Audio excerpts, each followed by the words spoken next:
गेल्या काही वर्षात महाराष्ट्र राज्याला हवामान बदलाचा खूप त्रास सहन करावा लागला आहे. निसर्ग आणि तौक्ते चक्रीवादळांमुळे कोकण किनारपट्टीचं मोठ्या प्रमाणावर नुकसान झालं आहे. राज्य सरकारने आपल्या पातळीवर खूप चांगलं काम केलं, पण केंद्र सरकारकडून वेळेवर आवश्यक मदत मिळाली नाही.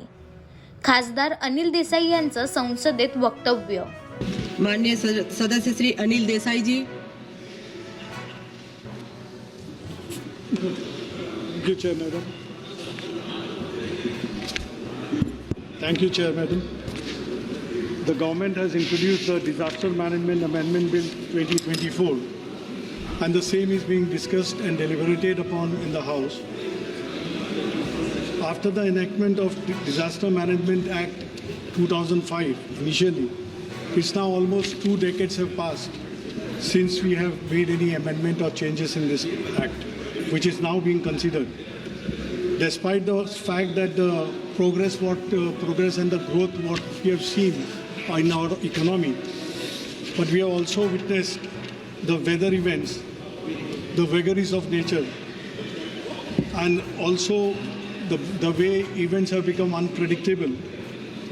We came across climate extremes, pandemics, and we all withstood the cascading effects of disasters.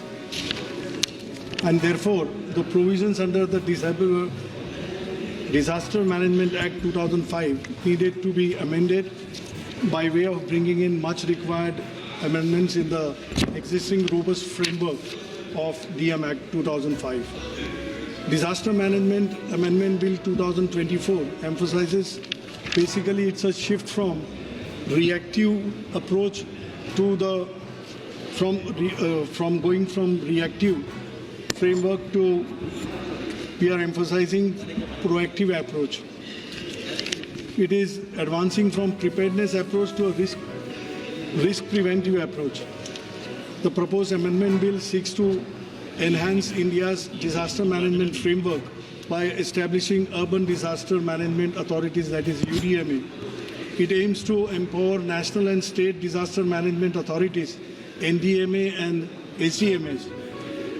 It aims to create comprehensive disaster database, which is also part of the bill. The bill aims to focus on disaster risk reduction also. Its objective is to improve coordination among various authorities and strengthen urban disaster management. The bill permits state government to establish their own state disaster resource SDRF.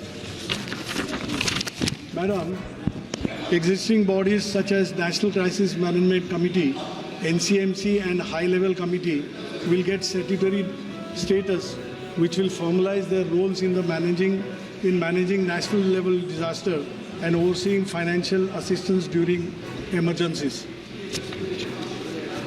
While this piece of legislation which is being discussed, there are few questions or explanations which I feel that Honorable Minister, while replying to the House, will put some shade on this. My first question or the query is, the bill grants substantial rulemaking and regulating powers to the central government, that is NDMA. NDMA is being strengthened. This will infringe on the state government's rights and lead to bureaucratic overlap that might affect the effective disaster management. My second query is financial and administrative capacity of local authorities, especially in smaller cities, to manage the responsibilities under UDMAs. Resources and expertise needs required for the authorities to function effectively. Madam Chair, today leaving Mumbai Corporation, which is the biggest corporation in India, not only in India but in Asia, which has the capacity, which has the resources, but that too, it gets engaged because of the state governments plowing its resources to other things than the autonomous corporation that Mumbai. But leaving that, not only most of the, but all the corporations and local bodies in the state, which are literally depending on the resources being provided by the state governments. Where from they will get the resources, where from they will bring in the financial assistance or the financial strength they need to fight with the emergencies, that needs to be made clear by the Honorable Minister.